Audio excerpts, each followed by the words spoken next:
You're pummeling from a neutral 50-50 position. So when I'm in this position and Kathy's in the same position, we're both neutral here. We're both completely neutral. So eventually we're going to try to work to advance the position, get into a better position. But the first thing you want to start considering is pressure now. All right, once you've got the basic movement down, let's talk about pressure. So what I want to have is my overhook, I want to be clamped down and tight on the overhook. Now, not so tight that I can't move, but anytime I touch, anytime I lay my hands on somebody, it has to be heavy, all right? Meaning that I'm not just kind of gingerly touching. When I put my hands on, it's got to be heavy, all right? So when I take this overhook and this underhook, this hand over here doesn't just lay, it pulls. This hand over here clamps down, all right? Again, I'm not squeezing so hard that neither one of us can move, but I'm nice and heavy, all right? She's doing the same to me. At the same time, she's taking her shoulder and driving it into my chest.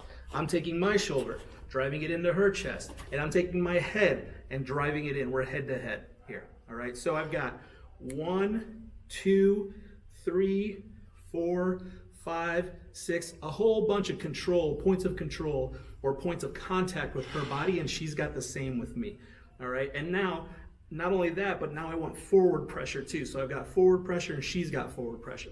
Now, not so much that I overcommit, right? Because if I'm pushing, get in a good stance. If I'm pushing and she pulls, now I'm off balance, all right? So there's a balance there where I'm square and I'm balanced, but I can also drive in and keep some pressure on her, all right? And she's doing the same to me. So we're both pushing in, and now as we do the pummeling, it's not only a conscious decision of when we're going to switch, or I'm not waiting for her to go. I can actually feel it. If we've got enough pressure going here, we're kind of moving around a little bit, and now we switch, you can feel that space start to open up, and then that's when you're going to make your transition. So now as you're practicing this with a little bit more pressure, it's not going to be as smooth. We're going to keep pressure, we're going to move around a little bit, and then now one of us is going to decide at some point to go ahead and go for the underhook, and that's when you make your switch.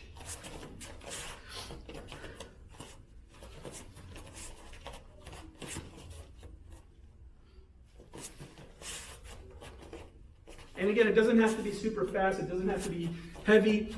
You don't want to make a bunch of heavy steps. If you're making heavy steps, it means that you're not in control of your balance. So nice and easy.